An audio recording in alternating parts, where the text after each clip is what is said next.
Hello, this is W7HU. Please welcome Mr. Bob Heil, teaching us the art of the audio. K9EID. Hi, Alex. Listening, it's a mental process, and we have to really listen, dissect what we hear, and not a lot of people listen. And that's one of the things we're going to help you with today. But I was working Larry a couple of nights there, and I told him I'd come into St. Louis several times a week to play the organ at the Fox Theater. He said, well, why don't you come by and see me if you have some time? I roll up in front of his work. He's the chief engineer of KMOX CBS radio. He took me under his wing and quickly started helping me to build. I was just a nut and still am. And we built this transmitter. This was the first single sideband transmitter on the market from Central Electronics.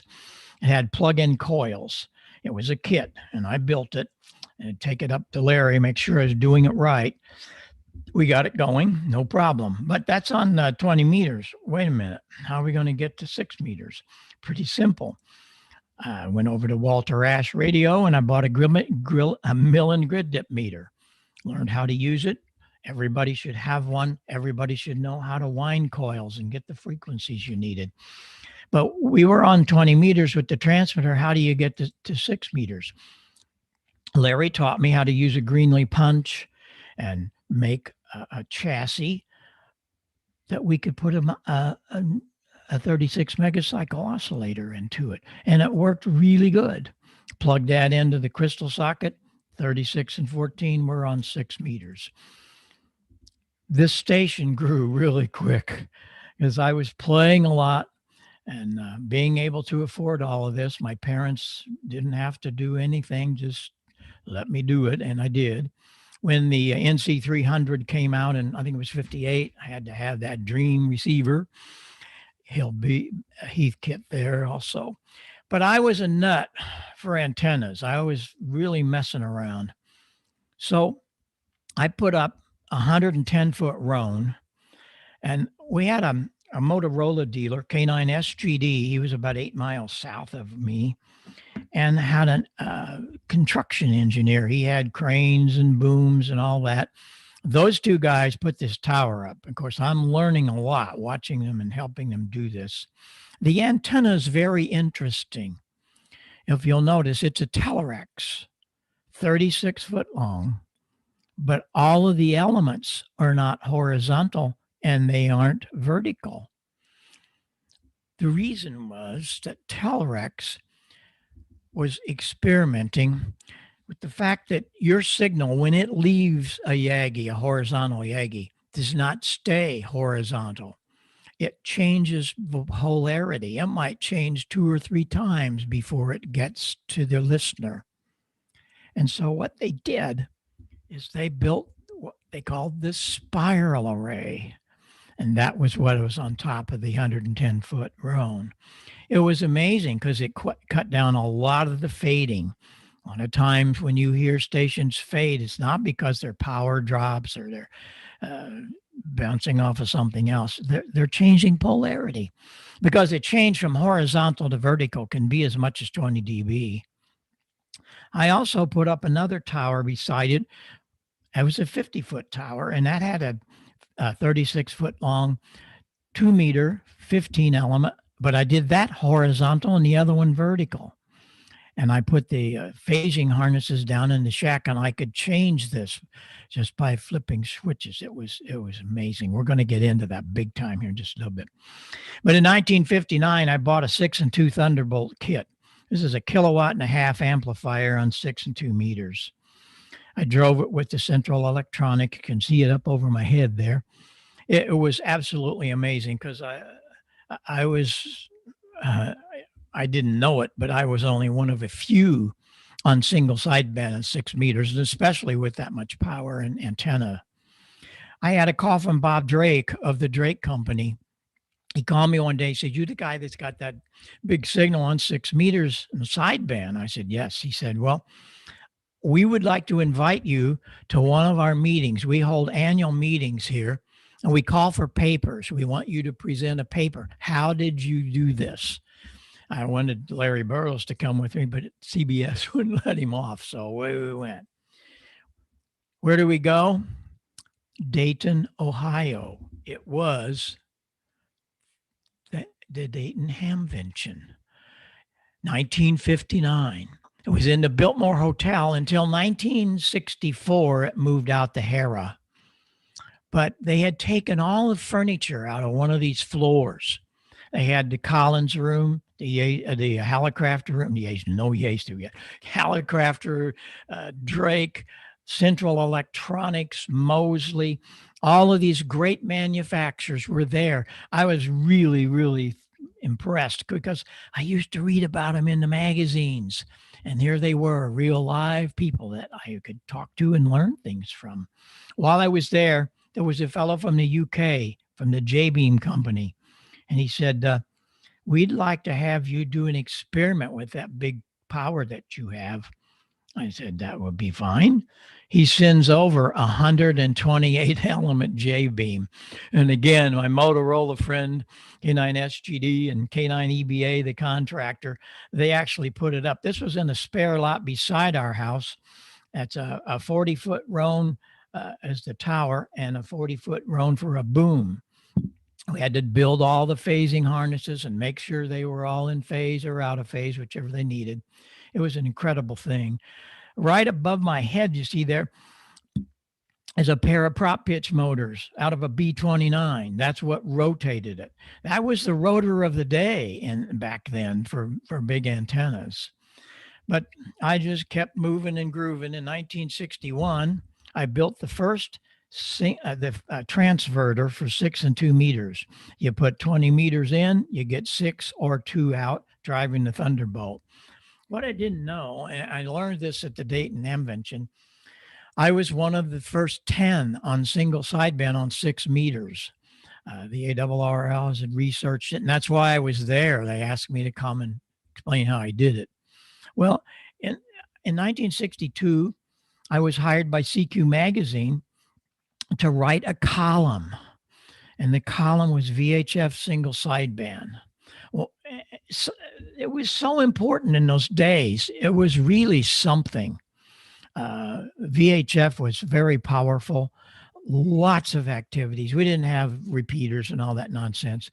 It was station to station, real time. And then when sideband started coming in, we could share how could we get on sideband. It was a place for serious VHFers to experiment and build things. We share a thing. I also built a transverter for 2 meters and another magazine called VHF Amateur. And I had the schematic. There's only 3 tubes in it, about a dozen resistors and that many capacitors. Big deal. Use your grid dip meter and away you went. But all of this stuff was so meaningful to me because it was really my college education. And I just can't tell you how important that was to my life. I'd played for 12, 13 years, 6 nights a week. I barely went to high school. I only went the required number of days. I did not have good grades. I didn't care. I was very, very well off. I didn't need all that because since the age of 14, I had a career. So I kind of got tired of all that. So I thought, you know what? I'm going to open a music shop in my little hometown of Marissa, Illinois. Now, I didn't know much about the music going on in 1966. I hardly knew who the Beatles were. I had a franchise to sell Hammond organs and Zenith televisions, but it quickly turned into something very different because a lot of the kids around there, they knew I sold Hammond organs and I was renting them to some of these bands. And I was doing all kinds of custom work, building 3 manual ones and tearing them apart so we didn't have all the wood to carry around. But they found out there was a guy with a soldering iron and they'd be bringing their amplifiers in for me to fix, and away it went. And I soon learned what was going to happen in my life.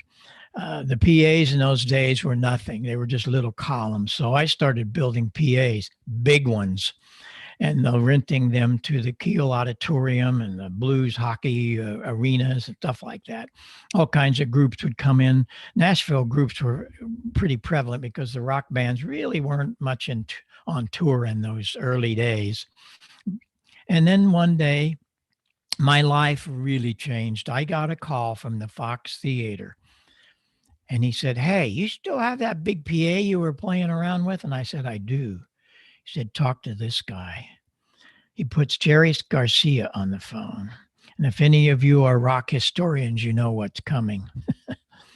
The dead sound man who owned the sound gear was on probation out of the state of California. He wasn't supposed to be out. Well, they were going to sneak in this little tour with the Grateful Dead, go from New Orleans, St. Louis to the East Coast, New Jersey.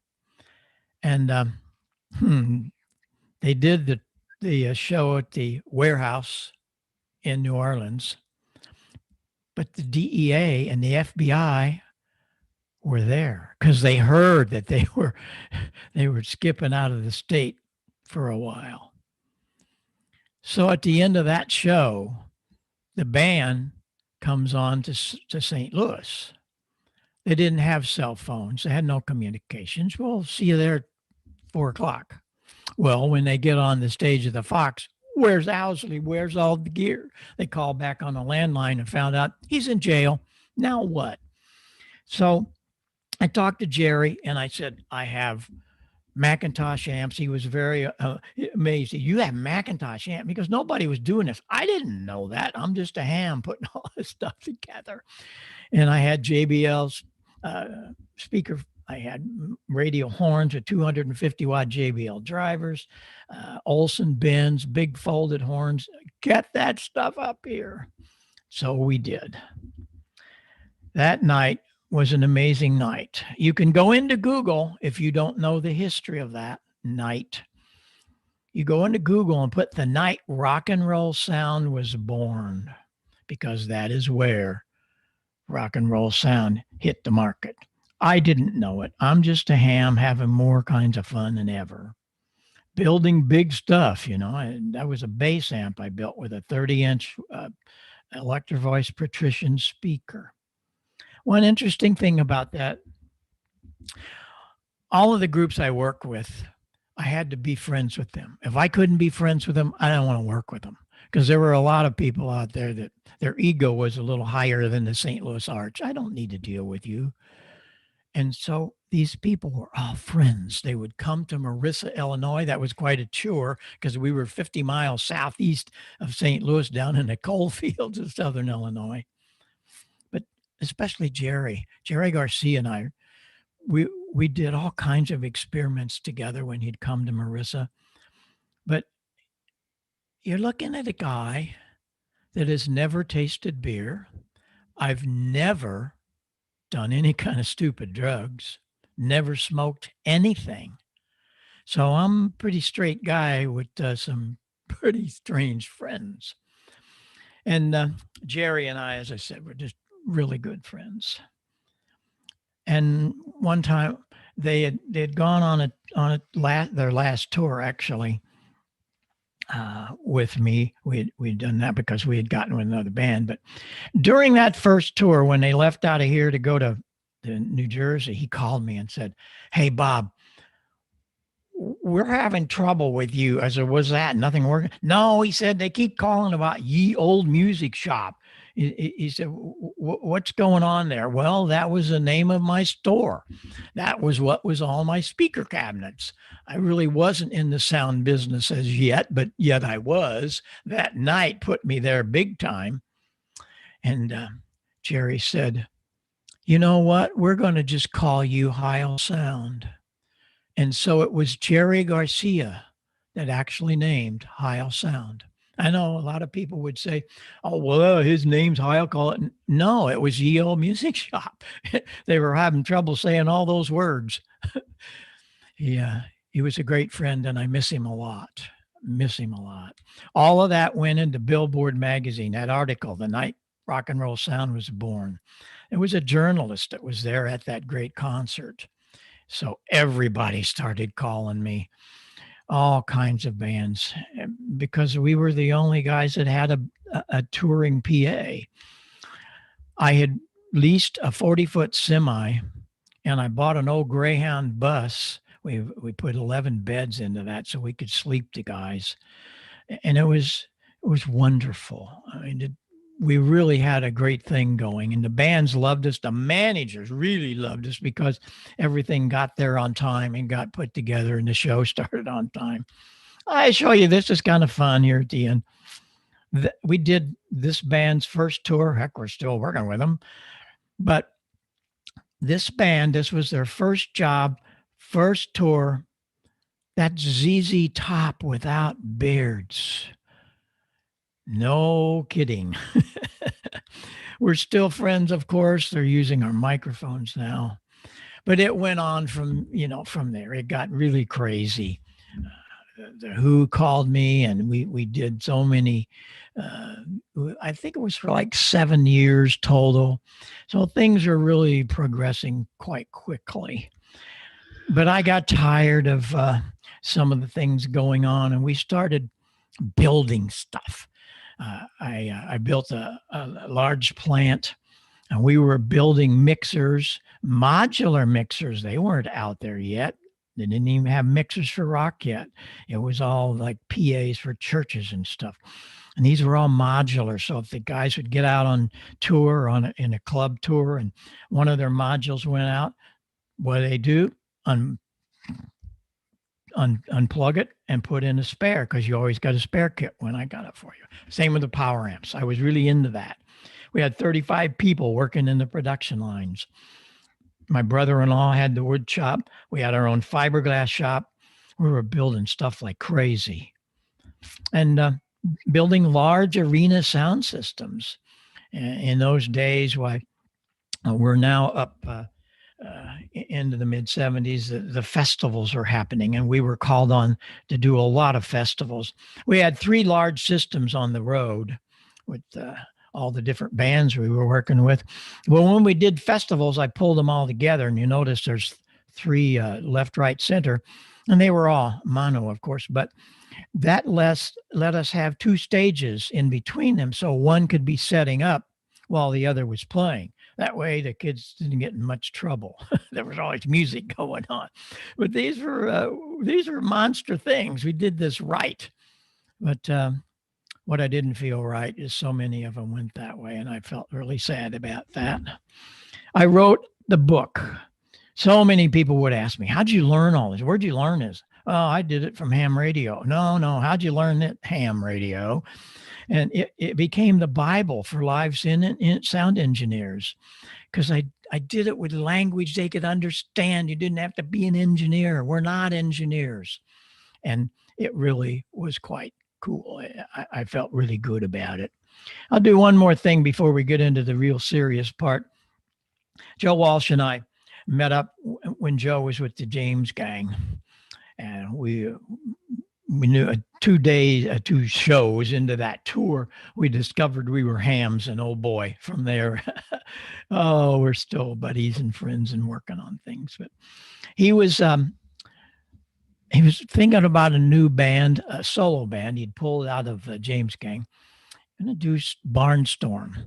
Well, he had went to Nashville to record the signature album, and especially the signature song. Every album has you think of a band and you can think of one song.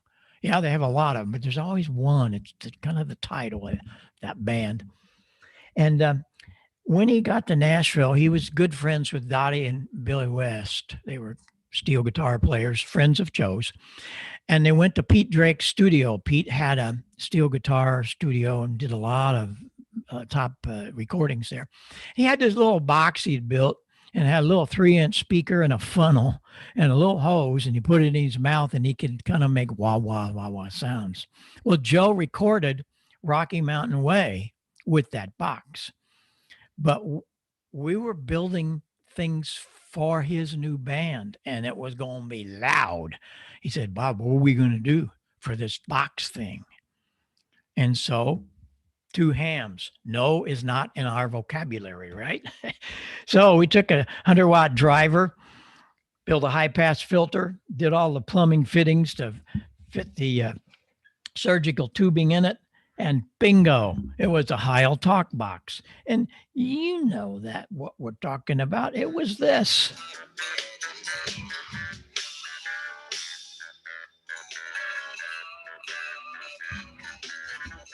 Yeah, all from that crazy little talk box. I didn't know what was around the corner. But we also we had done almost every show that Humble Pie did in America when they were over here in the beginning. One of their guitar players was Peter Frampton, a young Peter Frampton. He was only like 17, I think. And his management pulled him out and said, "Hey, Heil, make this guy sound good because he's going to be a big star." So we did. The first band was Frampton's Camel. Didn't last long because he was thinking of something else.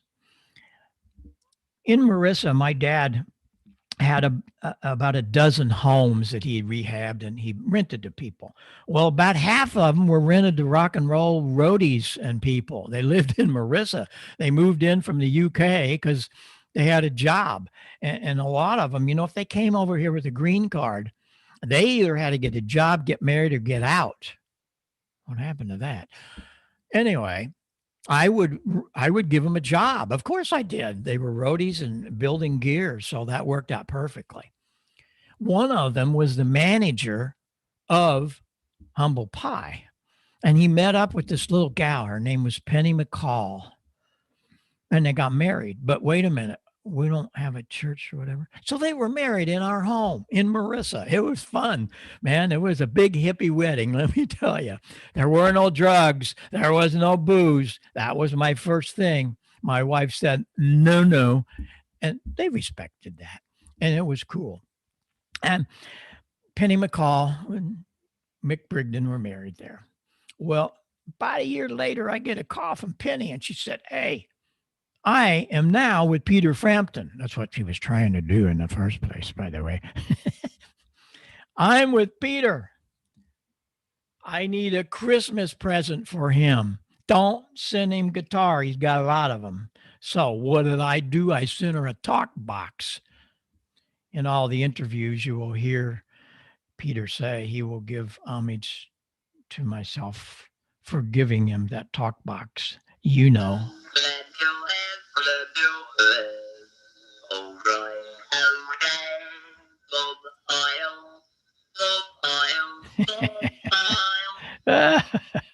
Oh boy, and it went on from there. Richie Sambori and so many other groups.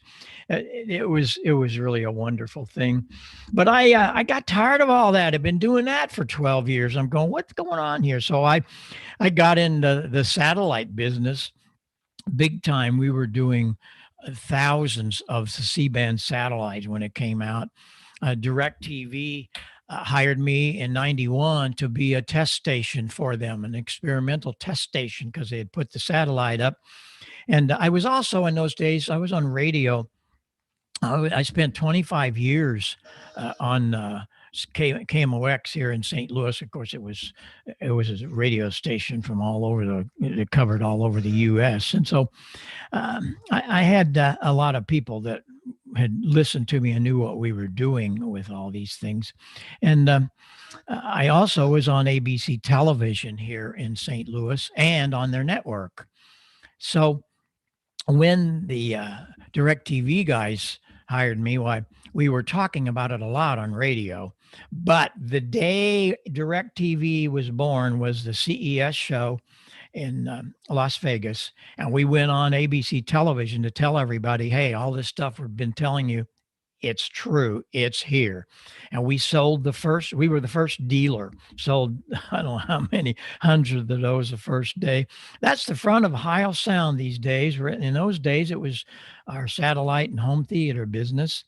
And that's the vice president of RCA. He came to watch us put in the first system installed in a home. But I did a lot of home theater stuff. I was really into it, and I'm not talking about little $400 and $500 things. We were talking about big time home theater. This one was $300,000. It was high def. Uh, the projector was high def. Now this is 1986. Think about this. The only high def program we had were Laserdisc, but people had lots of them, and it was a wonderful thing. And of course, why I got into this was because of the audio.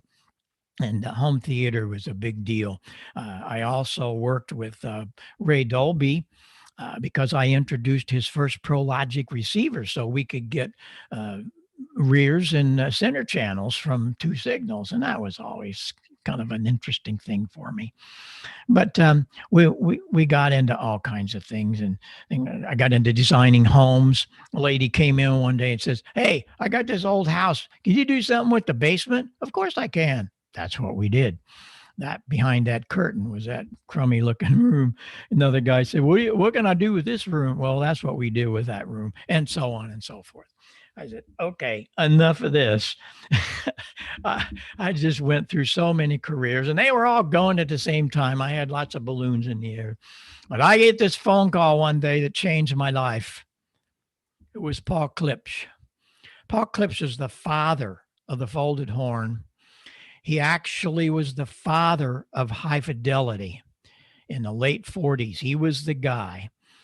Paul is standing in front of one of his K horns, that folded horn. What was so unique about that? It was like a triangle thing, and it sat in the corner of your room, and you needed two 8-foot walls. And when it was put into the corner, those two 8-foot walls of your room was the last 16 foot. Your room was actually the speaker. And if you've never experienced a K horn, oh, buddy, it was incredible. I learned so much from Paul. He called me first of all. You the guy that got that big PA? And I said, yes, sir. He said, I want to come and see this. I'm going, oh my gosh. He's going to cut me off at the knees. No, not at all. He flew his Bonanza airplane up to Marissa, and all day long he said, why'd you do that? Well, how come you did it this way? Well, why'd you do this? Why'd you do that? And he was pretty amazed that I didn't have any kind of engineering degree. You learned all this from what? Ham radio? He was a marvelous friend of mine. We became really good friends. Put me in his airplane. We go back to Hope, Arkansas that night. And the next couple of days was absolutely incredible because he taught me things. Now, in those days, it was very difficult. I had to go to libraries. All I'm doing is taking notes. And I had to go to libraries and spend a lot of time to research what he was talking about. He wanted me to learn. He couldn't teach it to me in a day or two. You guys and gals have it easy. Google anything. Well, one of the things that we talked a lot about was my sound systems and what we did for equalization and the phasing of the speakers and all these things. He put me into the studies of the Bell Labs. I want all of you to pay very close attention. You might want to take some notes now, because now is when it gets good. He referred to the studies of Bell Labs. That was the idea factory of the 1920s. Bell Labs was the consolidation of two American Telephone and Telegraph and Western Electric. They combined that. And Western Electric was the manufacturing arm of the Bell system. They had, you ready for this, 4,000 scientists and engineers assigned to the newly created Bell Telephone Labs. They were fully dedicated to researching how the human ear worked, what frequencies were most important to understand the spoken word. Oh my. Why'd they do this? What was the deal? Here's the deal.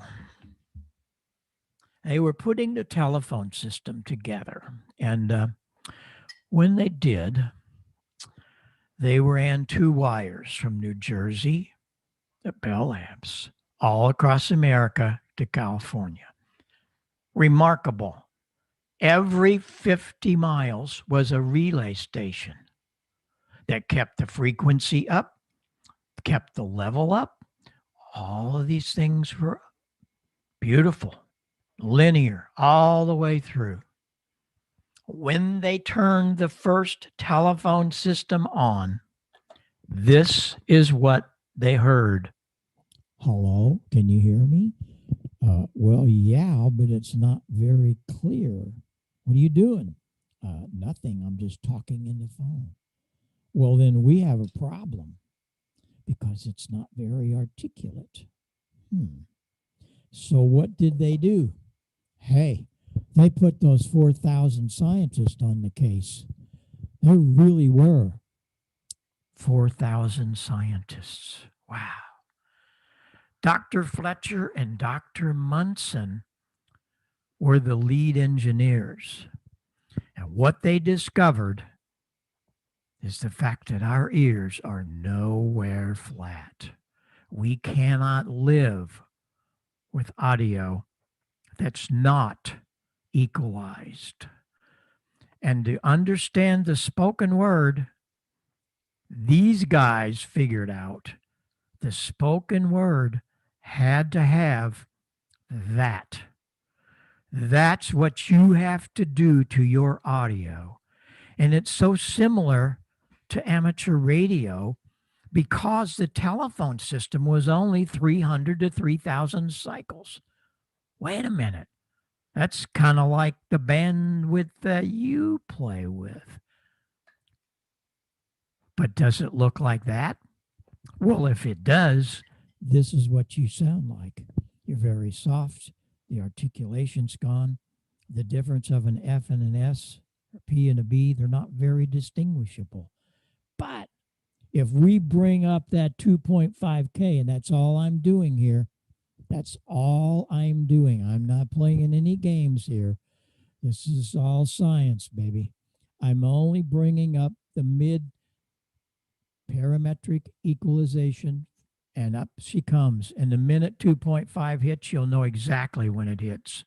I did not turn anything down. I just brought that 2.5 so it was screaming over the top.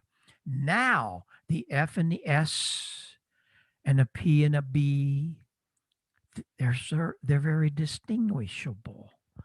And that is how I opened my eyes to what was going on. Because to make things work, you have to roll off everything under 100. They only muddy things up. They waste RF energy. Maximum speech articulation occurs between 2 and 3K. That's where you want your RF to go. The proof of this is all coming from those wonderful engineers and scientists.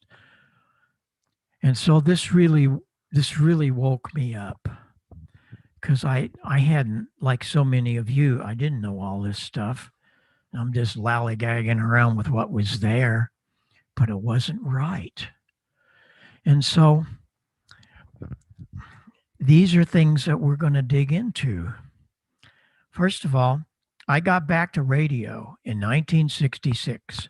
I went to Atlanta. We were actually doing a trade show for our home theater stuff down there. And I went to an FCC office, got me an advanced license, which later turned to extra. But I got back on the air. I went, bought some gear, and of course, as normal would have it, I had all kinds of gear I put together. Got back on 40 meters, bunch of really good guys we were working with, and that's where we developed some of the microphones and stuff. But one of my first things, I got back into radio, and I didn't hardly know any hams at that time. And so the local guys in Marissa were bringing me their CB radios, and I'm going, I don't want to know about this, but they were broken. And he said, can you fix this thing? I'm okay. So I kind of got intrigued. Yeah, I can fix this. I never got on the CB radio, but I was fixing them. But I'm going, you know what? if I change this crystal and rewound this coil and wired that to here, I could put this on 10 meters. Yeah.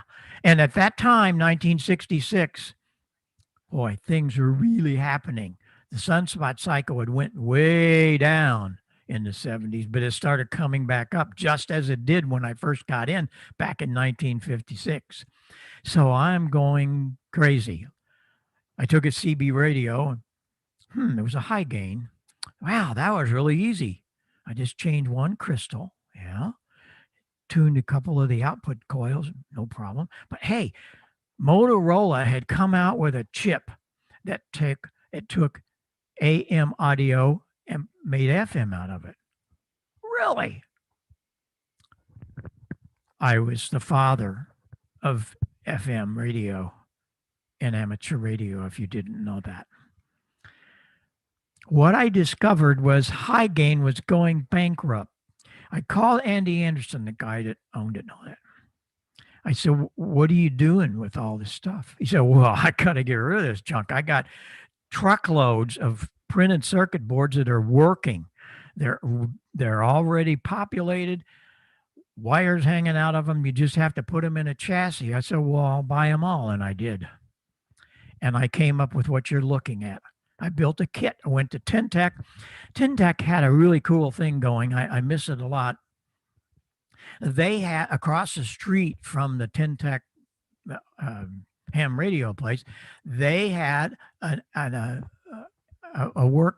metalworks company, and they made thousands of chassis for all kinds of people. It had nothing to do with ham radio. Well, in my case, it did.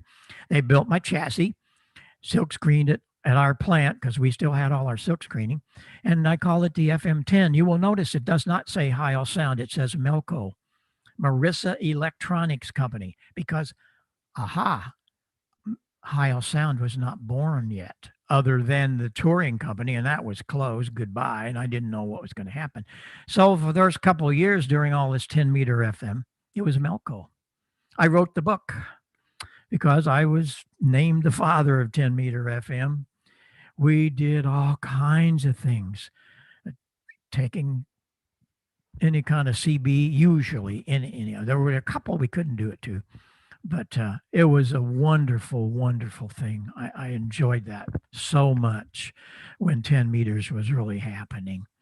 And I loved all of that. But then when I got back into radio, I'm going, what happened to my Art Collins audio? Holy smokes, give me a break. Because everybody was mushy and bassy and, now it sounds good now and you're distorted. Well, I got my compressor on. Turn it off. Well, no, I got to have it because Bill said it's good with the compressor. No, it's not. Turn it off. It's not clean. I mean, I was having fits. I really was. Let me get this back. Oh, my gosh. How is ham radio going to exist if this is what was going to continue? So I said, okay, I know what I'm going to do. I built an equalizer. It was a 2-band equalizer. Maybe many of you might have had one of these. We built thousands of them. It was the first equalizer in ham radio. 1982, I did this. 2-band EQ. I set the filters at 160 and 2.5K, of course. Remember what the scientists told us? We had to be able to equalize. We need to raise up that 2.5K. We certainly didn't want to notch it, but we did want to notch the bass at 160. We want to roll that baby off. So I did. I wrote an article and I sent it to QST. The editor called me and they were going crazy. They said, this is something pretty special. This will become the lead article of July 1982. And it got the cover award. How blessed, how wonderful. Because they told me this is not just a build-it-yourself product, which is what it was. It was a DIY. I never intended us to build it. But they said it's a revelation. There has never been any equalization in ham radio, and you just did that. We need to tell the world about it, and they did. Well, it kind of backfired because I wanted you guys and gals to build it. Some did. We were selling the kits, but a lot of people, you build it. So I opened my plant. It had been closed for 2 years. I opened up a part of it, called some of my best solder gals, and we were off and running, building thousands of EQ200s. But the whole deal is that it really did make things happen. And in 1999, I get a letter from Dr. Inouye Communications. He had a picture of his station, and it had my EQ200 and one of my gold lines. Holy smokes. I was very shocked, impressed, blessed. Whoa, this is the guy. I'm thinking of new radio, and I won't put your equalizer in it. And he just wanted to make sure that the frequency cues were right. They could have done this without me, but they were just checking.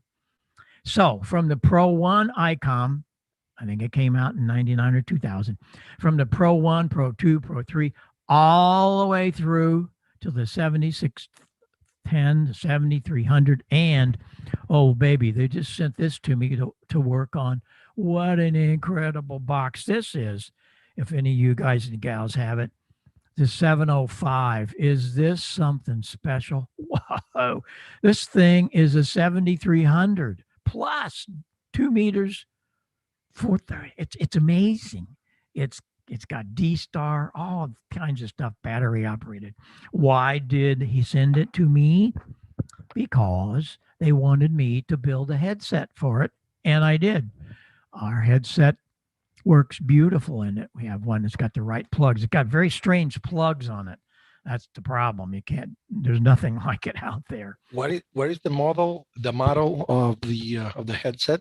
It is called the HTHI, Handy Talkie Headset I. This also works in some of their handy talkies, and as all of us know, without equivocation, headsets for handy talkies are total rubbish. They're terrible.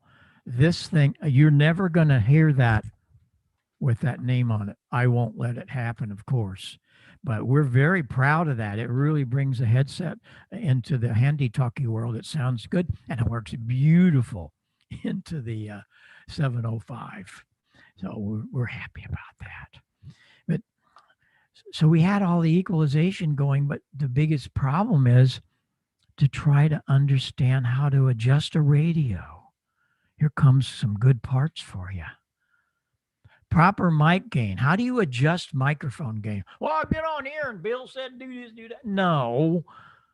You watch the ALC meter. In fact, if you have a 9,000 Yaesu, there is no ALC meter. You pay $15,000 for a radio and there's no ALC meter? No, because I designed the equalization for that. We'll get into that in just a minute because it's kind of special. And it has a mic meter, microphone gain. Doesn't say LLC, but that's what the ALC meter is. So this identifies it. So there's no question. You do that so it's not slapping the red all the time. That's a big problem. You have to be able to adjust your radio. So just once in a while, it might hit the red, but very, very seldom. And that radio also is the first and only ham radio out of thousands of them that have an XLR in the front. It has balanced line, XLR, just like all of the broadcast microphones. It's XLR, it's balanced. We're going to get into that in a minute. But it's there again.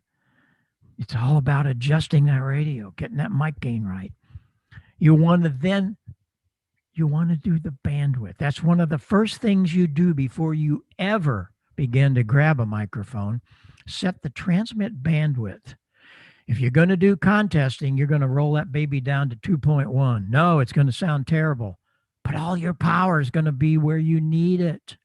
You're not wasting it in the bass. You're not wasting it in the extreme tops. 2.4 is a little better. 2.9 is nice for rag chew. There you can get some very beautiful sounds by equalizing and stuff at 2.9. No compression. You don't need compression. No. And if you do, very little. And then you want to equalize and you want to set it right. Well, ICOM has it really nice in all the radios. We made really nice graphics. They actually started out looking like this. The Pro 1, Pro 2, it was a graphic somewhat like that. And we set the frequency. The bass is at 160. The treble's at 2.5K, just like they told us. Before we did any of this, there's another control that you set that bandwidth. I always set it at 2.9 for me. But you roll off the bass, -2 + 3. Very simple. Well, you go back to the 7300. It's the same thing. Just the graphics are a little different. There you have -2 + 3. But before you do that, set that transmitter bandwidth for 100 to 2900. Then you have a really decent thing. I like to do it at 200. I roll off things under 200. It really sounds good. And that works well. But what are we going to do about the DX guys? Come on.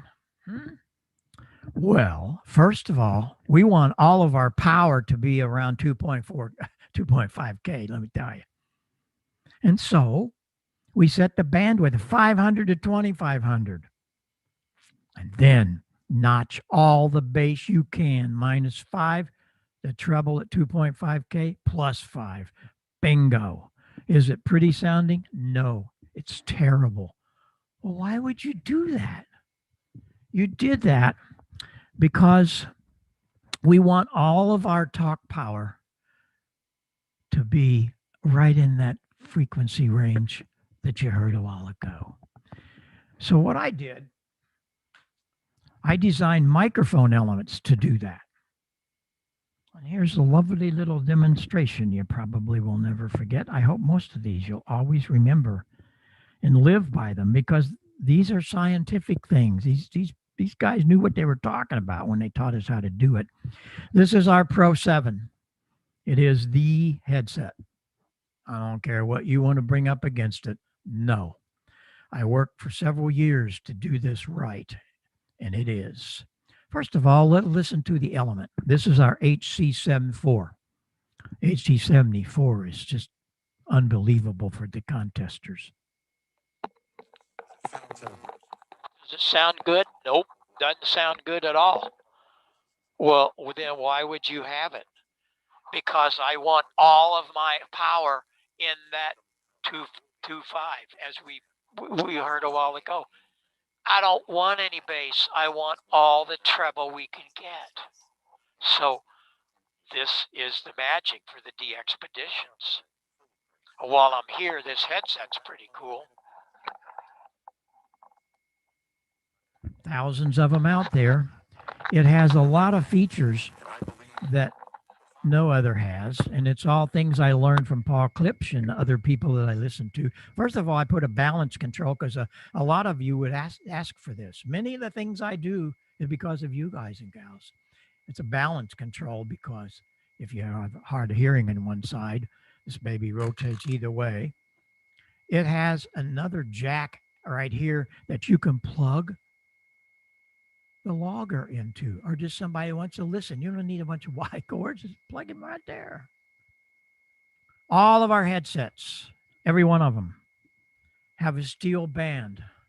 So if it's pinching your head, don't get on eHam and say, that crazy Heil headset hurts my head. You didn't read your instructions. Really. It really bugs me when people say, your headset hurt. No, it shouldn't, because you can Bend it. Make it fit your head. Or if you got a pin head like me, all of our headsets do that. We have a way to do that. And then last but not least, it's the only headset in the world, and we've been doing this for many, many years, that has phase reversal. Why in the world would you have phase reversal in a headphone? What kind of stupid is that? Well, it's not stupid. If you're in a pileup and you hear a little weakie back here, reverse the phase and he comes up front. You can move signals around in your head acoustically. And it's all because of phasing. And so you want to pay attention to some of these cool things because they're all out there. ICOM also asked me to build a microphone because they don't all build their microphones. They buy OEM things, paint them the same color, and bingo. No, it's terrible. This one I developed specifically for ICOM. It won't work on Kenwood, won't work on Yaesu. It's only for ICOM. We have other microphones for the other guys, and it works beautifully. About $100 and away it goes. It's wonderful. Called the ICM. It almost spells ICOM. Well, a couple of years after we did the equalization with Yaesu or with ICOM, Yaesu comes to me. In fact, Dr. Hasagawa come to Dayton to my booth. He says, "I want to do that better." I said, "Oh, okay. We could do parametric." "Yeah, that'd be good." I said, "Not so fast." "Why?" I said, "Education." "What do you talk about?" I said, "Well, with two-band shelving, I was the engineer. I pick out those frequencies after a long period of trial and error and listening to 4,000 scientists." With parametric, you don't have two knobs, and they're already set. All you get to do is boost or cut. With the parametric, you have 9 controls. 9. And this is why I hear a lot of Yaesu owners on the air in the default mode. How sad. I developed the most beautiful equalizer in the world. And you turn it off. Why? Because you're afraid. You're embarrassed. Nobody told you how to do it. Education was not done. All the graphs and stuff they do in their manual, it's all, I don't even understand it. How could you tell us how to do it? Not all this nonsense. And it's really simple. If I had a 10-year-old child and I brought him right here beside me, knew nothing about radio, in the next 2 minutes, they would totally know how to set up a Yaesu. So can you? Here's what we do. There are 3 filters. Parametric, meaning you can change the parameters of these filters. You can't do that with this because I set them. All you can do is plus or minus, which is fine. Works great. But to go further, the parametric means you can change the parameters. Let's take the first filter. It has 3 controls: the frequency, the level, plus or minus, and the bandwidth, audio bandwidth. How wide is that going to be? What we do is we set that first filter. Yeah, come on here. Set that first filter at 200 hertz. We set the level at minus 3 dB. We're going to cut that. We're going to notch that. The bandwidth, I always do 2 octaves. You can get in all kinds of conversation and arguments. Just set it at 2 octaves and don't worry about it. It means how wide it is. You can play with it, but this is a good starting point. That's where we are. The second filter, you set at 900. How come you do it at 900, Heil? Very simple. There's something about the human hearing system, and I learned this from the scientist. I learned it from all of the thousands of shows we've done over the years. Do this for me. Take your hands and put them over your ears. You hear that boxy, weird sound? That's about 900 to 1,000 hertz. Let's get rid of it. Well, not rid, but let's reduce it. And And so the second filter, you set at 900 minus 3, 2 octaves. Hey, what's so hard about this? And you know where we're going to put the third one. You know where we're going with this 2.5K plus 8. Whoa. Was that difficult? No. Frequency, level, width. Frequency, level, width. Frequency, level, width. Very simple. But now, be sure that you have set the transmitter bandwidth. That's another menu. Set the bandwidth for whatever you're going to do. I always keep my bandwidth somewhere around 2.7, 2.9. Works great. And then pay attention. Pay attention, big attention. Listen up. Yaesu is the only one. After you do all of this, there's a save button on some of those. Make sure you save it or it won't engage. And so that's it. How simple was that? All of this is on our website. I have there's many pages. Under the support at Heil Sound, you'll find all things ICOM, all things Yaesu, all things Kenwood, all things Elecraft. They're all there for you. And so you're going to be in good shape. You're going to be okay. And if you aren't, you email me. My call at ARRL, Bob at Heil Sound. You email me. We'll get on Skype. We'll talk about it. We'll help you. I love doing that. I spend much of my day helping guys and gals, and I love to do it. One of the other things that we have to do is to teach you how to use a microphone. Yeah, Heil, I know how to use a microphone. Do you? Because I hear a lot on the air that don't. Here's what I'm talking about. You cannot be 2 feet from a microphone. And if you have a desk stand, makes it kind of weird because you have to get up on it. Why? I learned this from the scientists. See, this is all out there. You want to get into Google, you can find it. I had to go to the libraries. It took me a long time, several years to really dive into what we're talking about. Every time you double the distance of the source, you lose 6 decibel. Think about it. If you double your power, if you have 500 watts and you go to a kilowatt, that's only 3 dB. You're going to lose 6 just by doing that. You can hear what I'm talking about. You also lost transient response. That is the element. When you speak into it, it drives it down into the magnet. How fast does it come back? If the magnet is strong enough, that's the problem. Most of these things aren't. They're just toys painted the same color. Believe me, I work for these companies. When I'm behind the scenes in their plants, I'm going, no, don't do it that way, but they do. Transient response is very critical because it helps the distortion factor. The other is dynamic range. And if you take a microphone, you lose all kinds of stuff. You get it down here. Oh, well, shut up, Heil. You just crank up the gain, buddy. You just tank it. Yeah, sure. Yeah, I sound like I'm in a roller rink. For that reason, I brought booms to this industry in 1980, right after I'd gotten back into it, because I'm always soldering and do things. I said, man, we got to do this right.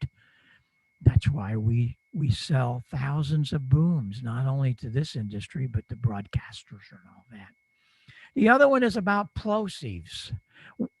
All humans exit air when they speak, some lots more than others.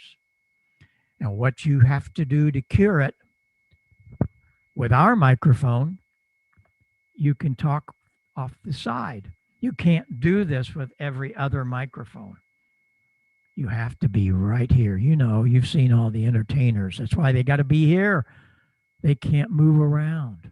Well, all of ours are Omni on that front, and they have wonderful rear rejection.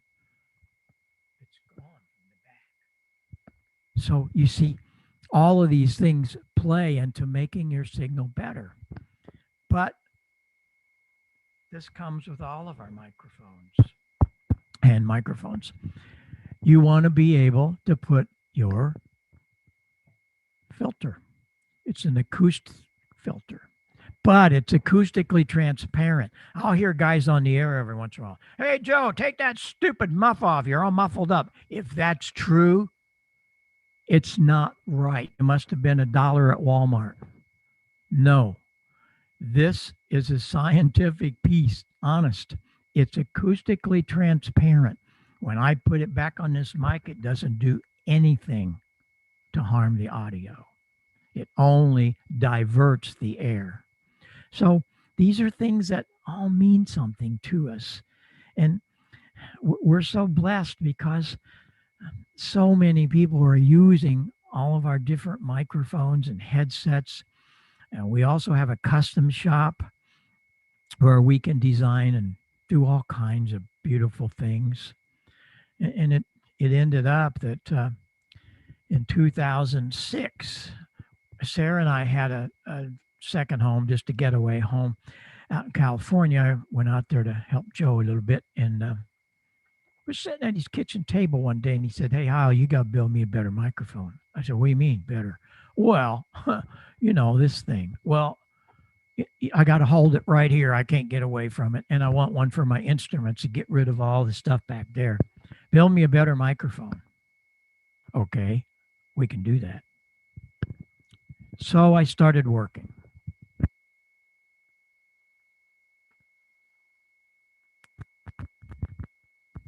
Took a little bit of time to do it, but we did get the job done. Came up with this microphone that has become the microphone for broadcasters. First of all, we were the first company and the only company that came up with a large dynamic diaphragm. Sure tried it, failed. How do I know that?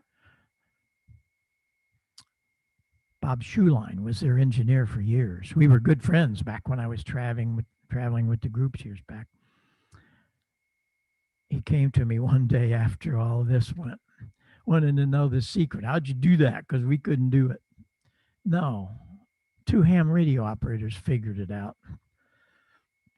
$1 million engineering staff should have been able to figure it out. They didn't. All other microphones have 4 little holes spaced evenly around the edge. Those little bitty 1/8-inch holes are for all the rear to come in under the diaphragm. Because if they come into the back, they're out of phase. Well, okay. I said, that's not enough. So what did I do? I took that large diaphragm, dynamic. I cut the whole bottom of the element out. I set it on top of what I call a collection tube. It's just a staff in there. And with a little rubber grommet that a little bit of support.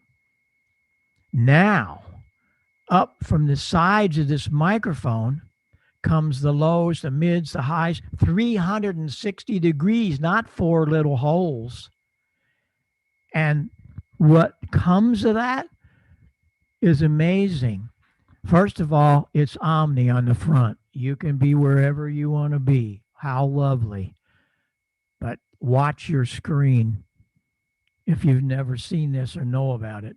This thing is 40 dB down in gain from the rear because it's out of phase.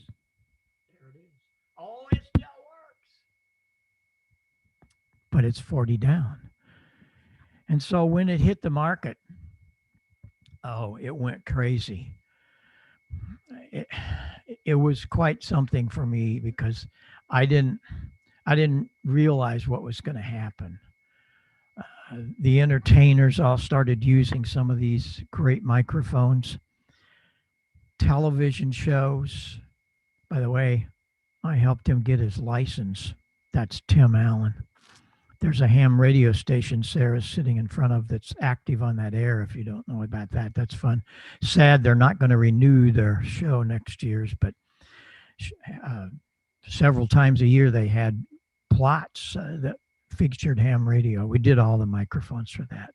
Sirius Radio found out about the PR40, dumped their RE20s, and bingo, they bought 250 PR40s. A lot of them are doing the classic look.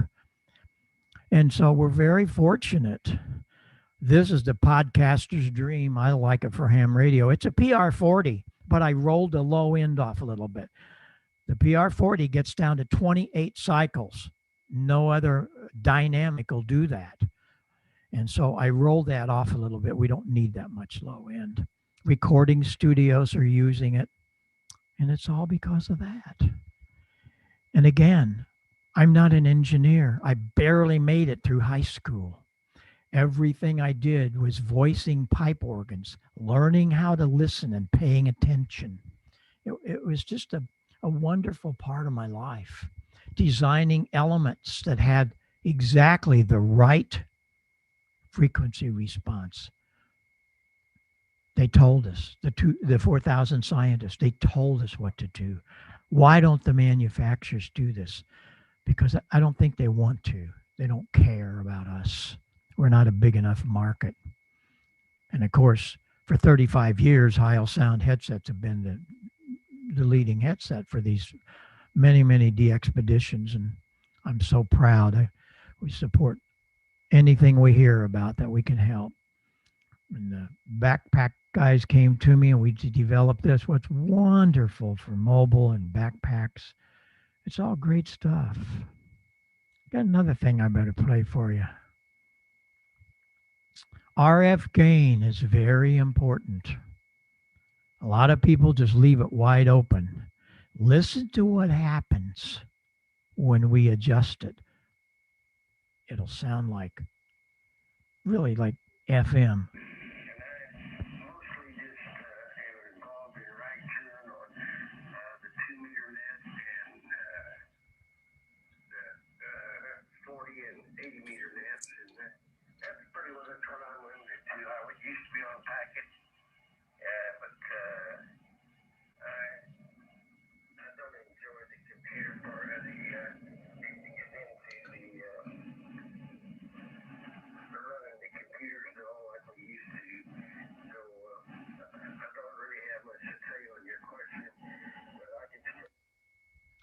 Reducing that RF gain is very important. Very. And then you cut out a lot of the background noise, and a lot of people didn't know that. One of the things that guides so much of what I do and have done is phasing. Yeah, you hear the word, but do you really understand what they're talking about? Well, I'm going to tell you within the next 5 minutes you will. You'll be an expert at it. Let me unplug this.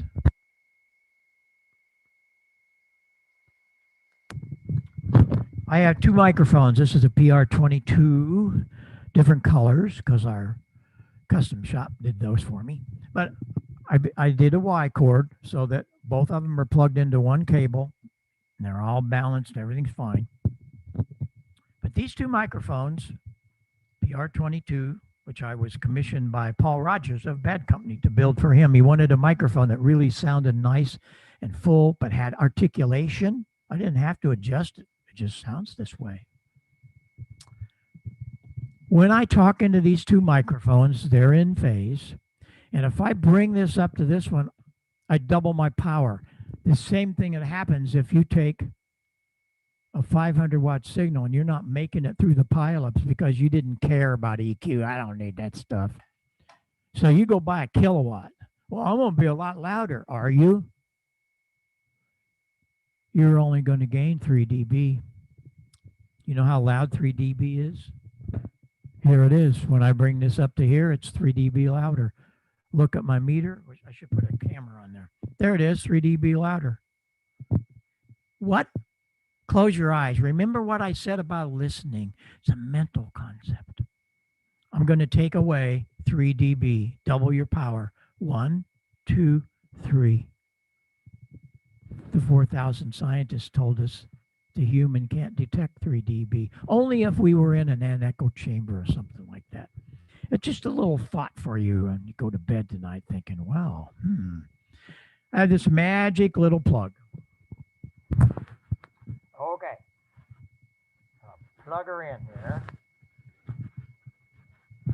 And plug this guy in. Okay, well, big deal. Heil, it works just fine. Yes, it does. Sounds just like the other one. Well, yeah, right. It does. But it's out of phase. When I talk into this one, the diaphragm moves down into the voice coil. When I talk into this one, the diaphragm comes up. If I talk into both of them, they will cancel. They're out of phase. You ready? Watch the screen and listen. 1, 2, 3. What? Oh, they still work, but not together. Ha ha. They're out of phase. Oh my goodness, how many hours do we have? It's my favorite subject. Why? Because it so much relies upon phasing. How's the carrier deleted? When Wes Shum brought a single sideband to ham radio. Let me unplug this. When Wes Shum brought a single sideband to ham radio. And by the way, that's just an interesting, if you had a trivia contest and you said, who brought sideband to ham radio? You'd all say Art Collins. He was 6 years late to the party. It was Wes Shum of Central Electronics that did it. Well, how did he get rid of the carrier? Sideband doesn't have any carrier. How did he get rid of the other sideband? We're just using lower or upper. How does the notch filter work? If some idiot that doesn't pay attention comes onto your frequency, you hit your notch filter, he's gone. How's that work? How did Dr. Yagi make the Yagi antenna? Huh? How'd he do that? He didn't have modeling. He didn't have computers. He barely even had, a calculator. Here's how he did it. Took him years, probably. He put a driven element resonant at the frequency he was working at. He had a field strength meter on down the line. When he made a director a little shorter and put it at the right spacing, think about it, he had to just, probably took him years to do this. He could get gain because it was in phase. Wow. But if he did one longer on the boom behind, that was out of phase. So when you turn your Yagi around, you don't hear the other guy. I always wanted to do a phased array, but I figured, man, you hear these big contesters and guys, and I don't have enough money for that. Well, I was totally wrong. When we moved to second home down in the Ozarks, Sarah's mother lived there for a while. I had 5.5 acres. 3.5 of it, I was able to put up a wonderful phased array. And I have a tremendous thing for you to listen to and watch. It all happens right here. We have just completed the installation of a 75-meter phased array antenna system, consisting of a pair of coaxial dipoles mounted atop a pair of 55-foot telephone poles. We put them in an inverted V fashion, and the poles are 64 foot apart. These are 500 foot from the operating position, fed with RG-213.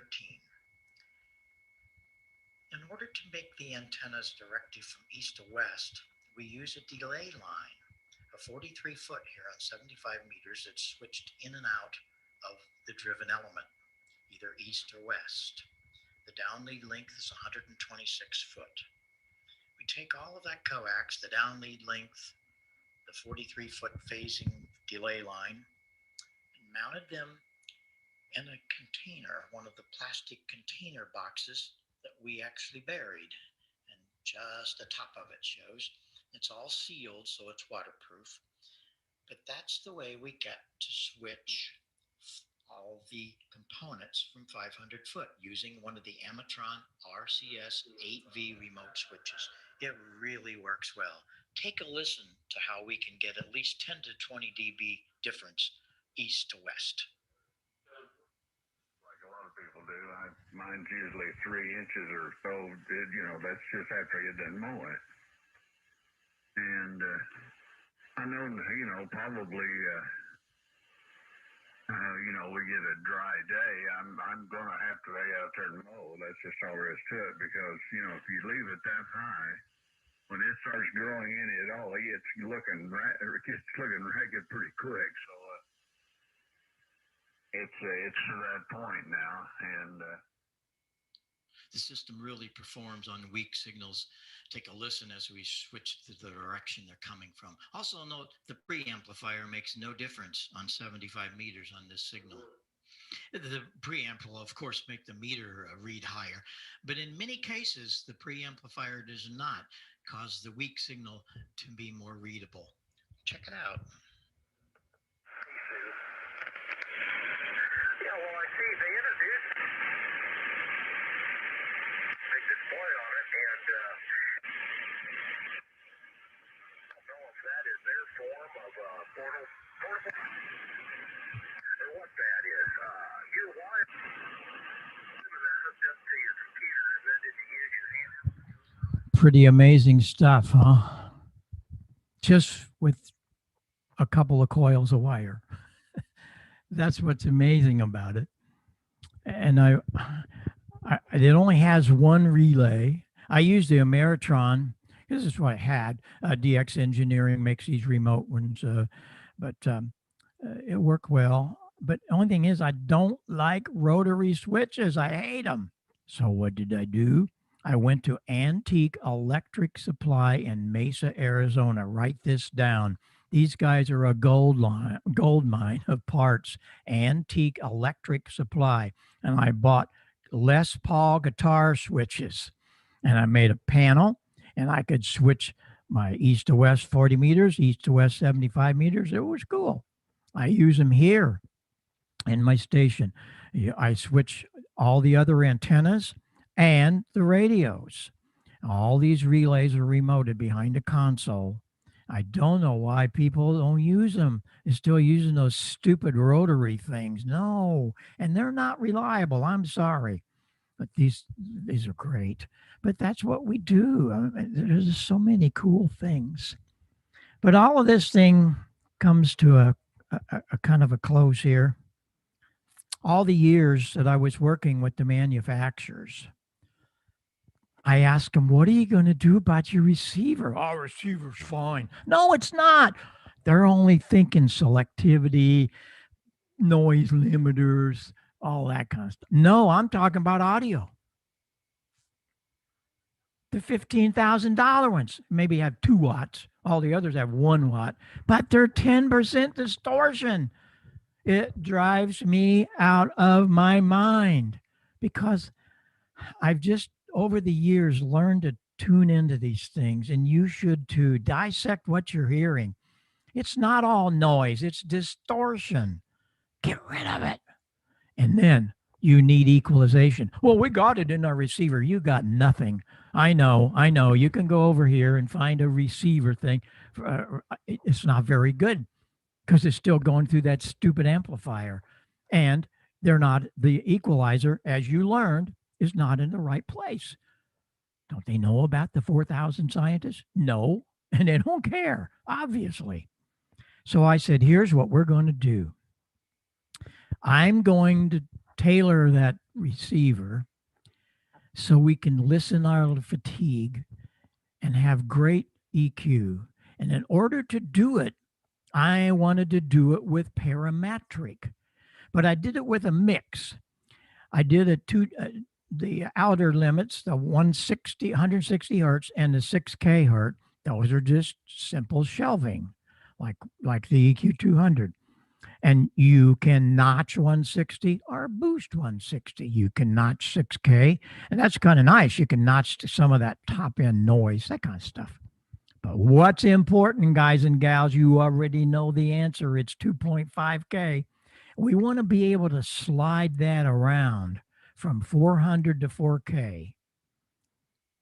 And away we go. Boy, because look at the transmitter bandwidth. It's right in the middle of that, covering it. Well, the first thing I had to do was build a speaker. I get so ticked off. There are so many of these junk speakers, and they give you all these details and ramifications. They're terrible. They're little 1, 2, 4 watt things. You can't have any headroom. They won't give you their distortion. So Paul Clips to the rescue. He taught me how to do this. We built thousands of speaker cabinets back in the day, big ones, 15, 18 inch, 12 inch for the production models.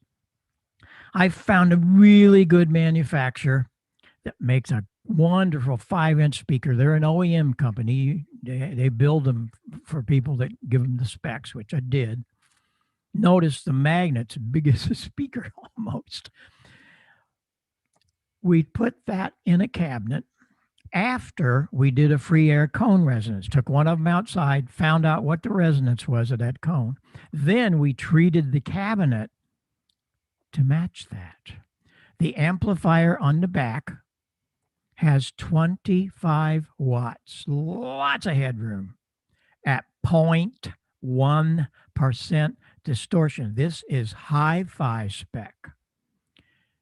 No, you're not going to use 25 watts. I do once in a while. I take these to different meetings and stuff. I use it as a PA system. It's pretty cool. But then we come up with the equalizer. So what are you going to do? Like, what all do we need? Well, I listen to you intently. I really do. I get so many ideas from each of you that during we see you at Hamfest or call me on the phone. We talk, we get on Skype, and people wanted things. They wanted special things. And so we did. And this is what we did. We have the input level, the high filter at 6K. We'll switch over here. This is the low at 160 plus or minus. But here's the parametric. This is the gain. So you always want to leave a little bit of gain in it. And this is where we'll sweep it. Before we start, I put 2 headphone amps. Why? Because I have so many guys tell me they have a little bit of unbalance in their hearing.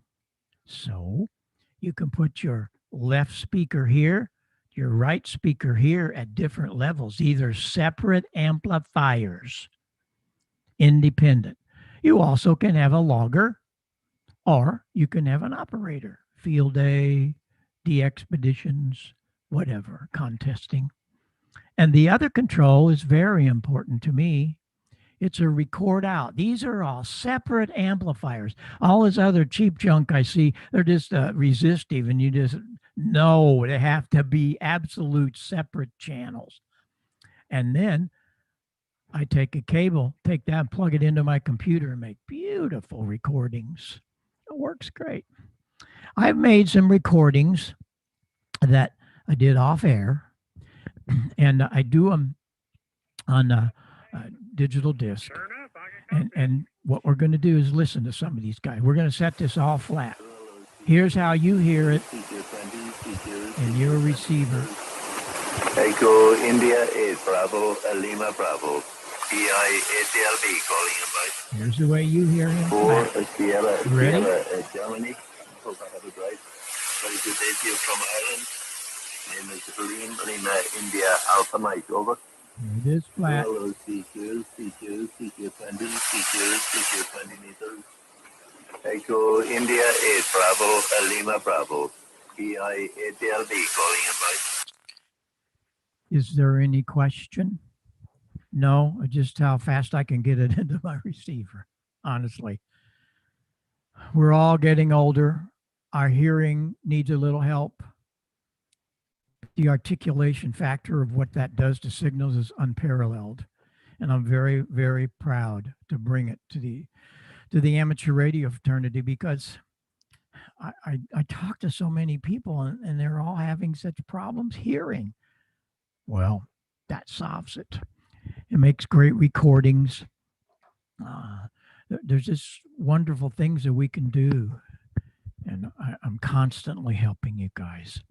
Now, last, I want to show you a little deal that to a lot say, well, no big deal. Yeah, it's a big deal. And that's the connectors that we have to use. All of these matching microphone things, they use a connector from Foster. Was built in 1960s for CB radio. There it is. It's got a little bitty thin little ring. You got to have needle nose to put it in some of the things. It's terrible. The cable clamp really bugs me. They don't have it to fit. So they put heat shrink or rubber tape around it because it doesn't fit the wire. What kind of lollygag thing is that? So I said, we're going to fix it. I went to Foster, got the release on their patent, and we have our own what we call stealth microphone connector. First of all, the ring's about a 1/2 inch wide. It's real easy to screw onto your connector. And the cable clamp, we tool that to meet our cable. First of all, there's 2 cable clamps. One for the little one, that's to push the talk line. You can plug your hand switch or foot switch in it. But the other one is for our wire. And when you secure that down into that cable, you could pull your car with that thing. It's that strong. It's never coming out. And we don't need any rubber tape. The wire is magnificent. I designed this wire some years back. All of the wire we have, I don't care what it is, it's all 26, 24 gauge, little spindly stuff. The shield is a junker. It's just little copper junk. And when you try to separate it and you end up with 2 strands, you know what I'm talking about. The push to talk's all inside it. You want to talk about an RFI generator. You've got RF all over the place because the DC's coming out of your power supply that runs your radio and your AC's going into the mic input. Well, that's the most sensitive place. Well, you just put yourself a nice little loop of RFI. Get rid of it. So I did. I have gotten rid of a lot of RFI problems for guys when they call me just by changing cable. The red and the blue are outside of that shield. They carry the DC. The balanced line is AC. Why do I use balanced line? All of our PR microphones are balanced. Why? Why do every radio station, television station, sound system, why do we use balanced line? You know the answer to that? It's very simple. Because the audio, the balanced line, is a minus and a plus. They go into a differential amplifier of your transmitter or a recorder, whatever. Whenever you see a balanced line XLR connector, it's coupling to 2 amplifiers, one minus and one plus. If any noise comes on that line, it can be a 50 foot, 100 feet. Gosh, in some of our sound systems, we had 500 foot, maybe 50 pair, but it was all balanced. Any kind of noise got on that cable, what happened? They're out of phase. It cancels, so it doesn't pick up noise. You do that with an unbalanced one, it's not going anywhere except in the front end of your transmitter. See, nobody thinks about this, especially the manufacturers. What's wrong with you guys? Yaesu did, for one. However, listen up. I was the instigator here. The preamp board in all Yaesus, in all ICOMs, all Kenwoods, they have a balanced input, but they don't use it. I said, thank you. Go ahead and use my design. I'll take it from there because all of our microphones are balanced.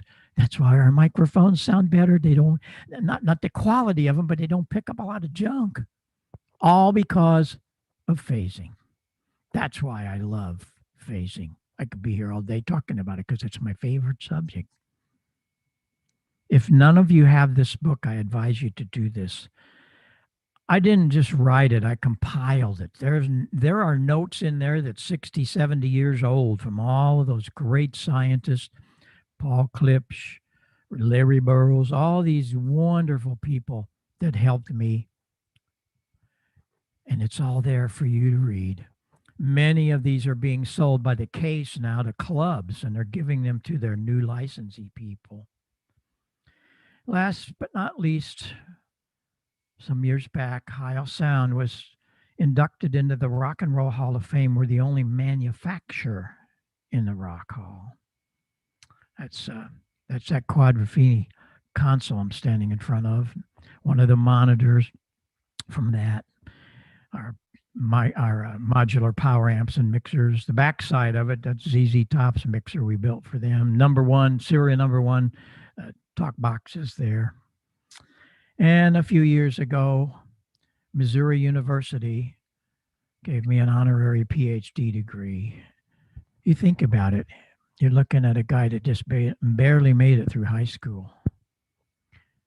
But it's all because of ham radio. I repeat that so many times because I go in these places and the engineers and all that, they'll come be, oh boy, that's really cool. Where'd you learn all that? What college? I didn't go to college. Where'd you learn it? Ham radio. No. I mean, where did you learn how to do this? Amateur radio. No, you don't understand, kid. I said, no, you don't understand. I learned it all from ham radio and I'm still learning. And I want you guys to learn. Because I'm still there. My soldering iron is no more than about 3 feet from it most times.